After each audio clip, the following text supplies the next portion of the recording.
It's been a difficult year for everybody. Take us through the health of the company. You had a massive hit, of course. That's why perhaps you had a little bit less profit, although you're still giving out a dividend and you're still buying back stock. So overall, you're still quite good.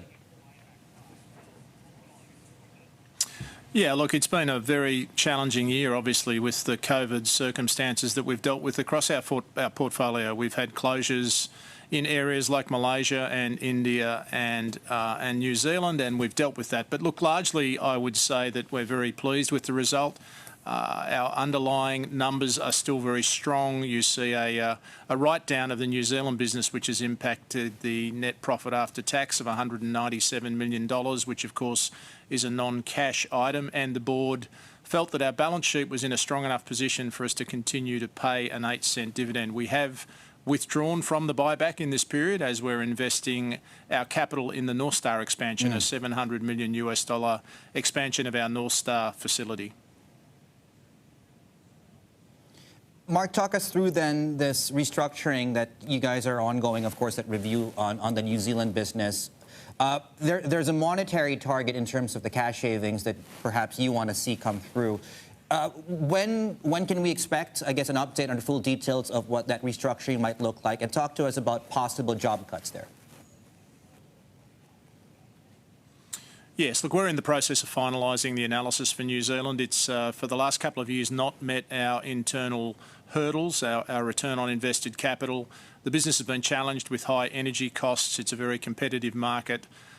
So we have to reconfigure that business to make sure that it gives us an appropriate level of return and a longer run and sustainable level of profitability. I don't have specific details available right now because we're still finalising the analysis and we need to go into a process of consultation with our employees, but also get an understanding of the external factors, things like carbon policy, for example, in New Zealand, electricity policy, trade policy, key issues for us in terms of ensuring that that business has a competitive cost position going forward. When we have more detail available, we'll update the market on the more specific initiatives that we'll be undertaking. Mark, more broadly, your outlook for global steel demand and pricing? Clearly, pricing has been soft, particularly in North America. We've seen pricing in East Asia improve a little in the last month or so. We have a fairly unique circumstance at the moment. The Chinese economy clearly is very strong and China's become a net importer in steel. Our business in China is performing very well, and that country went into the COVID lockdown first, has come out first, and has been really quite effective in terms of controlling the outbreak. So we've been able to get our business in China back up and running. Right now, steel prices soft in North America. As the automotive industry rebuilds, we would expect to see some improvement in pricing in North America. Mark, where is most of the demand in China coming from at this point? Well, clearly there's a large investment that's occurring in China in terms of construction, clearly a key area. Our business is quite small in China, but we're focused around those sorts of sectors like electronics, agriculture, supply chain logistics, clearly areas that are very busy and very hot at the moment. So we've been the beneficiaries of the growth in those specific segments in China with our coatings business and our buildings business.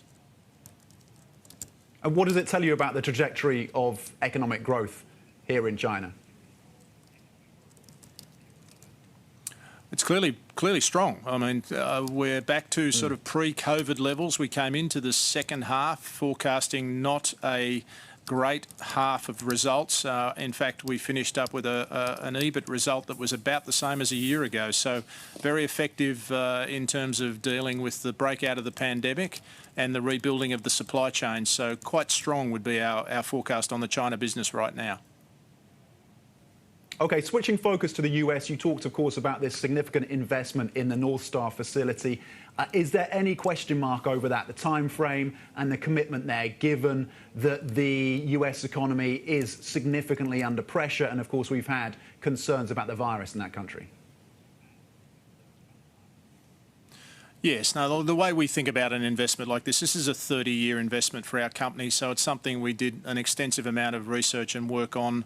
We know the business very well. It's a highly successful business. It's got a very low cost base, got a very motivated and very focused team that operate for us up in Delta in Ohio. So we're extremely confident in the investment. When we think about an investment like this, we look at the long run average spreads or pricing for a business for more than 20 years. So we're very confident that as prices revert to those long run averages, this is an investment that will be value accretive for Bluescope, something we're still very confident in.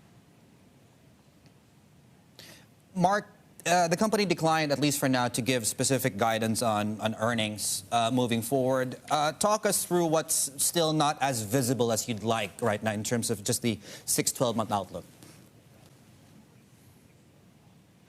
Yes, look, it's a difficult situation. Right now, their circumstances are changing. No one's really certain about the longer-term impacts of the pandemic. We've seen in Australia a reversion to higher levels of restriction in Victoria. We've seen the same thing happen in New Zealand in the last week with a small outbreak there.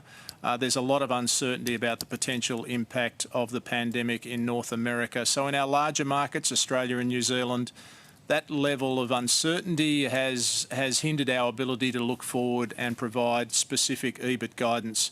What we have done in our guidance is talked about the key factors that will drive our demand, so the underlying construction markets in Australia, the automotive and construction markets in North America that will drive our demand. But at this stage, there is just such a high level of uncertainty around the pandemic and its potential impact on volumes and demand that we've decided to not give guidance in this half.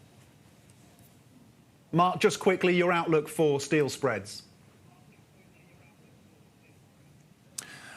Well, clearly quite low in North America at the moment, and as we see that automotive industry rebuild, as we see volume continue to improve, then one would expect that spreads would improve from the very low levels they're at in North America. In Asia, we're still in a situation where iron ore costs are quite high, and that's had some impact in spread, but we have seen prices improve over the last month or so. So again, on the back of a strengthening economy in Asia, as the uncertainty around the pandemic eases, I would expect to see spreads improve in Asia as well.